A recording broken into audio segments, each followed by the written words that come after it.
जैसा तुम्हारा लक्ष्य होगा वैसा ही तुम्हारा जीवन होगा। नमस्कार, सुस्वागतम, वेलकम, अभिनंदन। मैं हूं आपके साथ आपकी अपनी होसन दोस्त डॉक्टर वायर राखी। आपका स्वागत अभिनंदन करती हूं आपके, मेरे और माता रानी के इस खूबसूरत से, प्यारे से और बहुत ही मेरे चहेते संसार का। जी हाँ, आपका दिन बहुत अच्छा हो, आपका जीवन बहुत अच्छा हो, आपके लक्ष्य सारे पूरे हो, परमपिता परमात्मा की असीम कृपा पर बनी। आज हम आपसे जिस विषय पर बात करने वाले हैं वो है कल की जयंती। 30 जुलाई बुधवार का दिन है और सावन चल रहा होगा।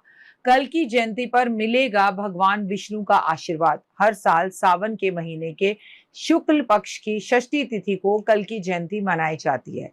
इस बार कल की जयंती 30 जुलाई को मनाई जाएगी। धार्मिक मान्यताओं के अनुसार भगवान कल्कि को भगवान विष्णु का 10वां और आखिरी अवतार माना गया है।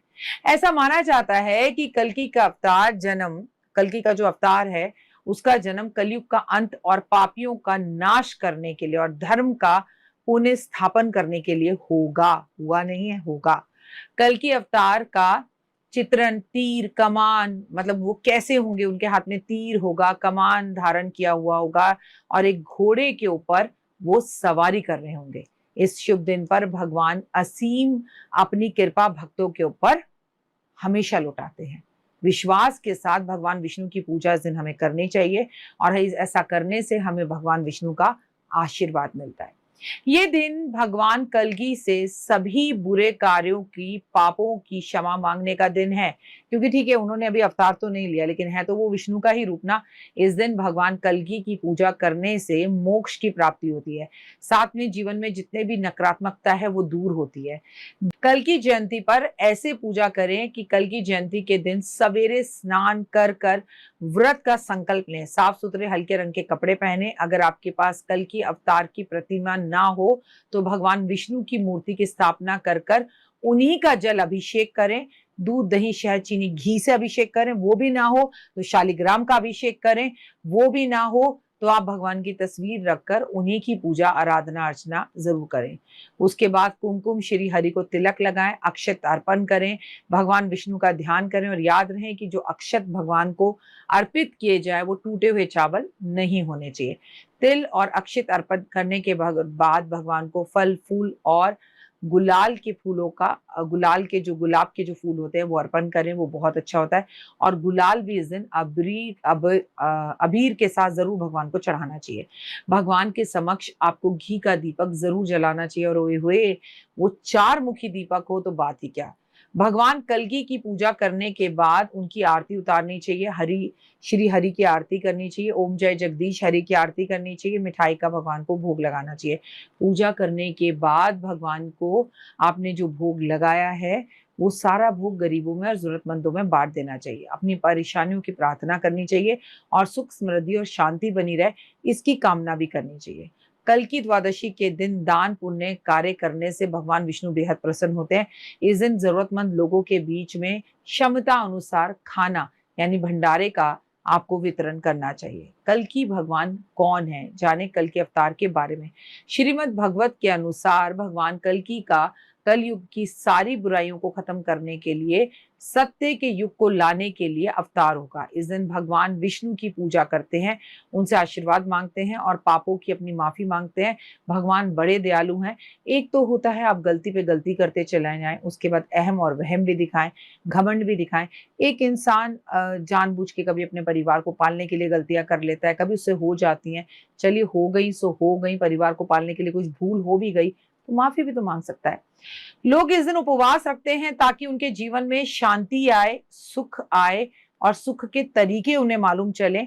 कल की अवतार को भगवान विष्णु का सबसे बड़ा रूप माना गया है, जो बुराई खत्म करने के लिए नई शुरुआत, नए संदेश के साथ अपना रूप धारण करेंगे। कल की जयंती 2025 में सुबह 30 जुलाई 2025 को बुधवार वाले दिन मनाए जा रहे हैं। कल की भगवान का जो अवतार है वो भगवान विष्णु का आखिरी अवतार होगा। धरती पर आकर बुराई को खत्म करेंगे और धर्म की स्थापना करेंगे, जैसे उन्होंने राम का अवतार लेकर किया था, जैसे उन्होंने कृष्ण का अवतार लेकर किया था।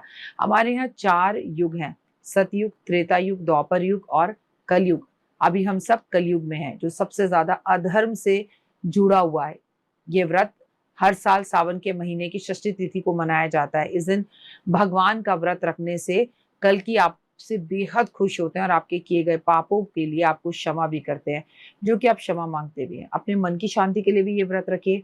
और मैं आपको बता दूं कहाँ प्रकट होंगे कल्कि भगवान, इसको लेकर भी कल्कि पुराण के अनुसार भगवान विष्णु का कल्कि अवतार संभल गांव में होगा। मान्यता है कि उत्तर प्रदेश के मुरादाबाद के पास स्थित संभल गांव में भगवान विष्णु का 10वां अवतार कल्कि का अवतार होगा। भगवान कल्कि कैसे करेंगे कलयुग में अधर्म का अंत।